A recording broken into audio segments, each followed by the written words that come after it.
എടോ ജയിലുകളൊക്കെ താൻ പിടിച്ച ഗുണ്ടകളെ കൊണ്ട് ഫുള്ളാ. 3 സെൻട്രൽ ജയിലുകളിലും ഹൗസ്ഫുൾ ബോർഡ് എഴുതി തൂക്കിയിട്ടിരിക്കുക.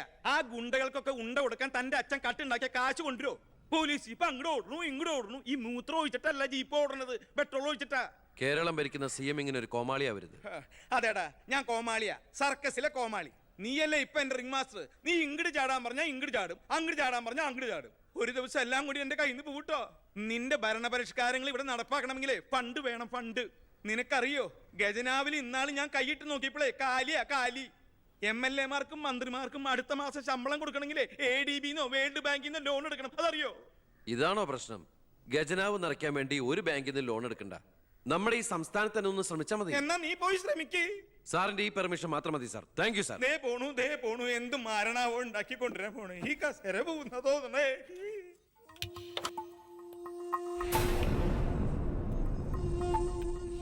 15 വർഷങ്ങൾക്ക് മുമ്പ് ഈ മന്ത്രി ദിവാകരന് ഇലക്ഷനിൽ മത്സരിക്കാൻ കെട്ടിവെക്കാനുള്ള പണം പോലും പാർട്ടിക്ക് സംഭാവന ചെയ്യുന്നു. പക്ഷെ ഇന്ന് അയാൾക്ക് കൊട്ടാര സദൃശമായ ബംഗ്ലാവുകളും മെട്രോ നഗരങ്ങളിലെ ഷോപ്പിംഗ് കോംപ്ലക്സുകളും അടക്കം കോടികളുടെ ആസ്തിയുണ്ട്. രാജൻ ജോസഫ് എന്ന പേരുള്ള ഒരാളുടെ പഞ്ചനക്ഷത്ര ഹോട്ടലുകളാണ് ഇതെല്ലാം, 9 എണ്ണം. ഇങ്ങനെ ഒരാൾ ഈ ഭൂമി മലയാളത്തിലില്ല എന്നുള്ളതാണ് സത്യം. ബിനാമി പേരിലും മറ്റ് അഡ്രസ്സുകളിലും നമ്മുടെ എക്സ് മിനിസ്റ്ററും മുൻ പാർട്ടി പ്രസിഡന്റും ഒക്കെ ആയിരുന്ന ഗോപാലകൃഷ്ണ പിള്ളയുടെ ഹോട്ടലുകളാണിതെല്ലാം. ഏകദേശം 100 കോടിയോളം ആസ്തി വരുന്ന ഈ വസ്തുക്കൾക്ക് ആളോ അവകാശങ്ങളോ ഇല്ലാത്തതിനാൽ നമുക്കിത് ഗവൺമെന്റിലേക്ക് കണ്ടുകെട്ടാം. ഒന്ന് നിർത്തണം. ലൈറ്റ് ഓൺ ചെയ്യ്. താൻ എന്തിനുള്ള പുറപ്പാടാ? സാർ, ഇതുപോലെ 100ഓളം പേരുടെ ബിനാമി ഇടപാടുകളും വൻ അഴിമതി കേസുകളും ഇവർ കണ്ടെത്തിയിട്ടുണ്ട്. അതിൽ 25ഓളം പേർ രാഷ്ട്രീയ പ്രമുഖരാണ്. മാധവൻ നമ്പ്യാർ മുതൽ എന്റെ അച്ഛന് പങ്കാളിത്തമുള്ള ചെറാക്കുളം ഫൈനാൻസേഴ്സിന്റെ ഉടമ പവിത്രം വരെയുണ്ട് സാർ ലിസ്റ്റിൽ. ഏകദേശം 1500 കോടിയിലേറെ നമുക്ക് ഖജനാവിൽ നിറക്കാൻ കഴിയും. അത്തരം പറയലടോ ആഭ്യന്തര മന്ത്രി. ഇവരെ ഒന്നും നമുക്ക് തൊടാൻ പറ്റില്ല. മന്ത്രിസഭ നിലനിർത്താനും MLA-മാരെ ചാക്കിട്ട് പിടിക്കാനും തെരഞ്ഞെടുപ്പിന് കോടികൾ വാരി വിതറാൻ കഴിവുള്ള പൊളിറ്റിക്കൽ കിങ് മേക്കേഴ്സ് ആണ് ഇവരൊക്കെ. എന്തായാലും ഇവർക്കെതിരെ ആഞ്ഞടിക്കാൻ തന്നെയാണ് എന്റെ തീരുമാനം. ആഞ്ഞടിക്കാൻ നീ ആരാ? കൊടുങ്കാറ്റോ അതോ കത്രീനയാ? സാർ, ഞാൻ പറയുന്നത് എന്താന്ന് വെച്ചാല്, നീ എന്ത് പറഞ്ഞാലും അത് നടക്കില്ല. കോടതിയും നിയമവും മന്ത്രിസഭയും ഒക്കെ വിലക്ക് വാങ്ങാൻ ആസ്തിയുള്ളവരായിട്ട് ഒരു ഏറ്റുമുട്ടൽ ഞാൻ സമ്മതിക്കില്ല. വേണ്ട. സാറിനൊരു കാര്യം അറിയോ? നമ്മുടെ കേരളം ഭരിക്കുന്ന മുഖ്യമന്ത്രിക്ക് എത്ര കോടികളുടെ ആസ്തിയുണ്ടെന്ന്? തമിഴ്നാട്ടിലും കർണാടകത്തിലൊക്കെ ആയിട്ട് എത്ര ഏക്കർ ഭൂസ്വത്തുണ്ടെന്ന്? ഒരു ദരിദ്ര കുടുംബത്തിൽ ജനിച്ച് ഇപ്പൊ കോടീശ്വരനായി ജീവിക്കുന്ന ആ മുഖ്യന്റെ കഥ ഞാനൊന്ന് വിവരിക്കാം സാർ. Lights of. എന്ത് സാറിന് കാണണ്ടേ? നിർത്തടോ. കേരളം ഭരിക്കുന്ന ആ മുഖ്യമന്ത്രി ഞാനല്ലേ. ഞാനിപ്പോ എന്താ ചെയ്യണ്ടേ? അയ്യർ സാറേ, സാർ, അതുകൊണ്ട് കൊണ്ടുപോവാ. അടുത്ത മാരണം. വിദേശ നിക്ഷേപങ്ങൾ വ്യവസായവൽക്കരണത്തിന് എങ്ങനെ പ്രയോജനപ്പെടുത്താമെന്ന് എന്റെ ചർച്ചയ്ക്കായി മലയാളി സംഘടനകളുടെ പ്രത്യക്ഷണം സ്വീകരിച്ച് സാറും സാറിന്റെ PAയും അമേരിക്കയിലേക്ക് പറക്കുന്നു. നിങ്ങൾക്ക് 2 പേർക്കുള്ള വിസയും ടിക്കറ്റും.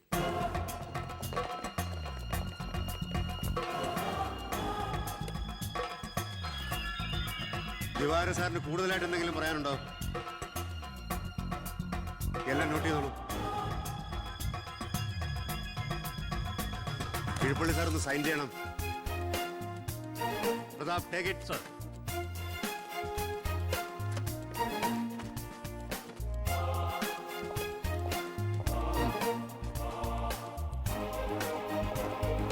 ഒരാളും പുറത്തു പോകരുത്.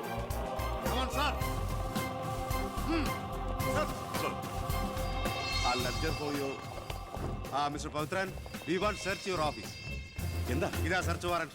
Take a lock. ആ ലോക്കറിന്റെ കീ എടുക്ക്. ലോക്കർ തുറക്ക്.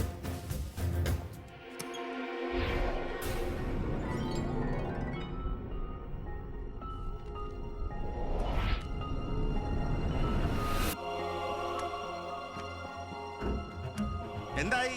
അതിനകത്ത് കുറച്ചെങ്കിലും വെച്ചേക്കണേ. പാടൂ.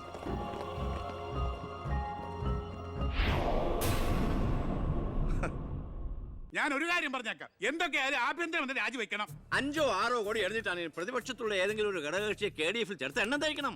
എന്നിട്ട് അവനെ പുകച്ച് പുറത്ത് ചാടിച്ചോടിക്കണം. അതിന് കാശ് എവിടോ? മർമ്മം നോക്കിയല്ലേ അവൻ കുത്തിയിരിക്കുന്നത്. വിഷം മേടിക്കാൻ പോലും കാശില്ലാത്ത അവസ്ഥയാ. എല്ലാം തൂത്തുവാരി ഖജനാവ് നിറച്ചിരിക്കല്ലേ അവൻ. എന്റെ 10 കോടി രൂപയല്ലേ പോയത്? ആ ഗോപാലകൃഷ്ണനായിട്ട് സ്വത്ത് മുഴുവൻ കണ്ടുകെട്ടി. ഒന്ന് പതുക്കെ പറയടോ. പുറത്ത് കേട്ടാല് പിടിച്ചകത്താകും. കള്ളപ്പണമാ. അവനെ അങ്ങ് തട്ടിക്കളഞ്ഞാ പോരെ. അതിന് പറ്റിയ വാടക ഗുണ്ടകൾ പോലും ഇന്ന് കേരളത്തിലില്ല. എല്ലാത്തിനും പിടിച്ച് അകത്താക്കില്ലേ. ഇനി ഇപ്പൊ ആരെങ്കിലും പുറത്തുനിന്ന് ഇറക്കിയാൽ തന്നെ അവരെയും പിടിച്ച് അവന്റെ പോലീസ് വെടിവെച്ചു കൊല്ലും. ആ വഴിയൊന്നും അത്ര എളുപ്പമല്ല. അവന് അവന്റെ ചിഹ്നത്തിന്റെ സ്വഭാവ സിംഹത്തിന്റെ. കാട്ടിൽ ആനയുണ്ട്, പുലിയുണ്ട്, കഴുതുണ്ട്. പക്ഷെ ആരാ കാട്ടിലെ സിംഹം? സിംഹം. അവൻ ആനയുടെ മഷിഷ്കം വരെ കയറിടിക്കും. ഓ അതൊന്നും നെറ്റിന്ന് മലയാളത്തിൽ പറഞ്ഞാൽ പോരോ. അയ്യ, അതൊക്കെ വിദ്യാഭ്യാസം ഇല്ലാത്ത ആൾക്കാർ പറഞ്ഞതാണ്. വിദ്യാഭ്യാസമുള്ളവർ പറയും മഷിഷ്കം. അമേരിക്കയിലേക്ക് ലൈൻ പോണു. സിഎമ്മിന്റെ മൊബൈൽ റിംഗ് ചെയ്യുന്നുണ്ട്. ഹലോ ഹലോ ഹലോ കട്ടായി. എന്റെ മൊബൈലിൽ നിന്ന് വിളിക്കാം. ഞാൻ ഇന്നലെ കൂടി വിളിച്ചല്ലേ ഉള്ളൂ. പൊറ്റക്കുഴിയാണ്. ഹലോ, നിങ്ങൾ ക്യൂബിലാണ്? ഇല്ല, സത്യമായിട്ടില്ല. നിങ്ങൾ ക്യൂബിലാണ്. ദയവായി ഒരാഴ്ച കഴിഞ്ഞ് വിളിക്കുക. ശരിയാ, ക്ഷമിക്കണം. കിട്ടിയോ? നമ്മൾ ക്യൂവിലാണ്, ഒരാഴ്ച കഴിഞ്ഞ് വിളിക്കാൻ. ചേടാ, നമ്മൾ ക്യൂവിലാന്ന് അമേരിക്കയിൽ എങ്ങനെയായിരുന്നു? ഏടോ, അമേരിക്ക വളരെ വലുതായി പോയില്ലേ? അവരെ മറ്റേ സുനാപ്പി വെച്ച് നോക്കിയാണ്. താരം നമ്മളെ തൈ ഇടോ. അവൻ രാഷ്ട്രീയ ആചാര്യന്മാരെ പോലും കളി പഠിപ്പിക്കുകയല്ലേ. അവനെതിരായി KDF-ന്റെ എല്ലാ MLA-മാരും തിരിഞ്ഞു കഴിഞ്ഞു. ഇക്കണക്കിന് പോയാൽ ഈ മന്ത്രിസഭ താഴെ വീഴും. പ്രതിപക്ഷം ഭരണപക്ഷത്തിന്റെ തകർച്ച കണ്ട് മിണ്ടാതിരിക്കോ? അവനെന്ന് പത്രക്കാരോട് പറഞ്ഞില്ലേ, അച്ഛൻ നിരപരാധിയാണെന്ന് കോടതിയിൽ തെളിഞ്ഞാൽ പാർട്ടി ആവശ്യപ്പെട്ടാൽ മന്ത്രിസ്ഥാനവും MLA സ്ഥാനവും രാജിവെച്ച് അച്ഛന് വീണ്ടും അവസരം നൽകുമെന്ന്. അതിൽ പിടിക്കണം. പാർട്ടി ആവശ്യപ്പെടണം, അവനെ കൊണ്ട് രാജിവെപ്പിക്കണം. അതിന് അച്ഛൻ ഈ കേസ് ജയിക്കണം. അച്ഛന്റെ പേരിലുള്ള മണിമലയാർ കേസ് തള്ളിപ്പോയതുപോലെ ഈ കൊലക്കേസും തള്ളിപ്പോകും. ഈ കേസ് ഞാൻ ജയിപ്പിക്കും. അച്ഛന് വേണ്ടി ഞാൻ എന്തും ചെയ്യും.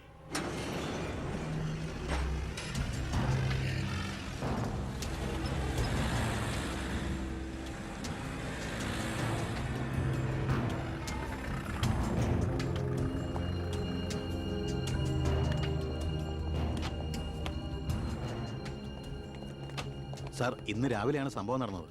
രാഷ്ട്രീയ വാക്കുതർക്കം മൂത്ത് സഹതടവുകാരൻ വെട്ടൂർ ശിവനെ കുത്തിക്കൊല്ലുകയായിരുന്നു സാർ. കൂർത്ത കമ്പി ഉപയോഗിച്ചാണ് പ്രതി കൃത്യം നടത്തിയത്. പ്രതിയെ കോടതിയിലേക്ക് കൊണ്ടുപോയിട്ടുണ്ട് സാർ.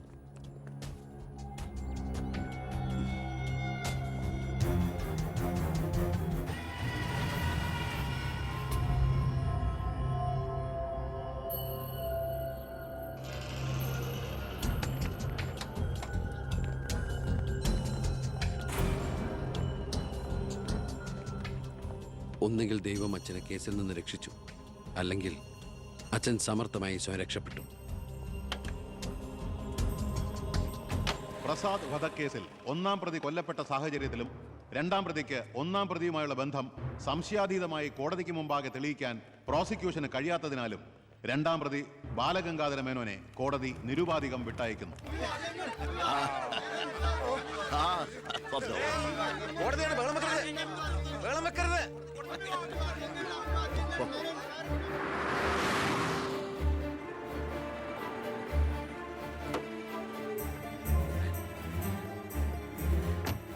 ലക്ഷ്മി, ലക്ഷ്മി, അറിഞ്ഞോ നീ? ഞാൻ കേസ് ജയിച്ചടി.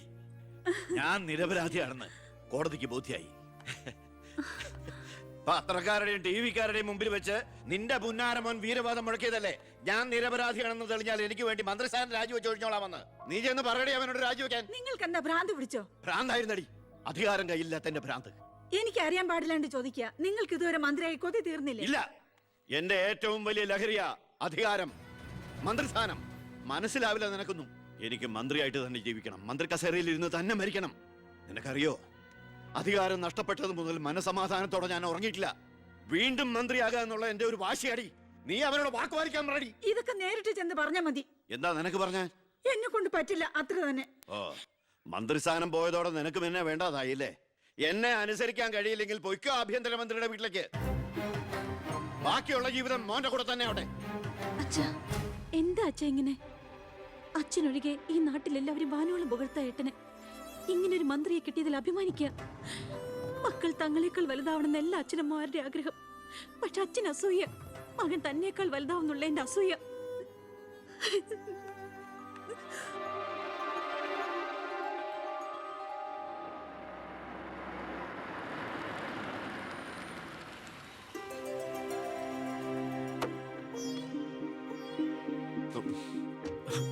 അമ്മേ, ശാരി, ഇത് ആരാ വന്നിരിക്കുന്നത് നോക്കിയേ. വാമേ, അമ്മേ, നീ പോയൊരു ചായ ഉണ്ടാക്കി കൊണ്ടുവാ. നിന്റെ കൈപ്പുണ്യം അമ്മയെന്ന് അറിയട്ടെ. വാമേ, അമ്മയ്ക്ക് ഇങ്ങോട്ട് വരാൻ അച്ഛൻ പെർമിഷൻ തന്ന നിലയ്ക്ക് അമ്മയുടെ ഈ വരവിന് എന്തോ ഒരു ലക്ഷ്യമുണ്ടല്ലോ. എന്താ എന്താ അമ്മയുടെ മുഖത്തിനൊരു വാട്ടം? ഇത് സന്തോഷിക്കേണ്ട സമയമല്ലേ? അച്ഛനാണെങ്കിൽ കേസെല്ലാം ജയിച്ചു, മകനാണെങ്കിൽ ഹോം മിനിസ്റ്റർ. ഞാൻ മാറി താമസിക്കുന്നു എന്നതൊഴിച്ചാൽ വേറൊരു പ്രശ്നവും ഞാൻ അമ്മയെ കാണുന്നില്ല.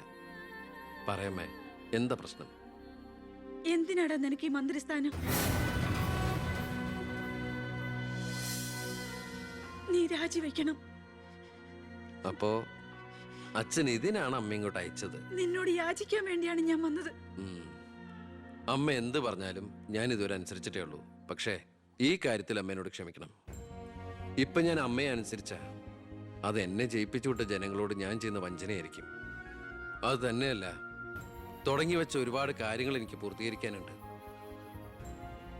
അതുകൊണ്ട് തൽക്കാലം എനിക്ക് രാജിവെക്കാൻ നിർവാഹമില്ലെന്ന് അമ്മ ചെന്ന് അച്ഛനെ പറഞ്ഞ് മനസ്സിലാക്കണം.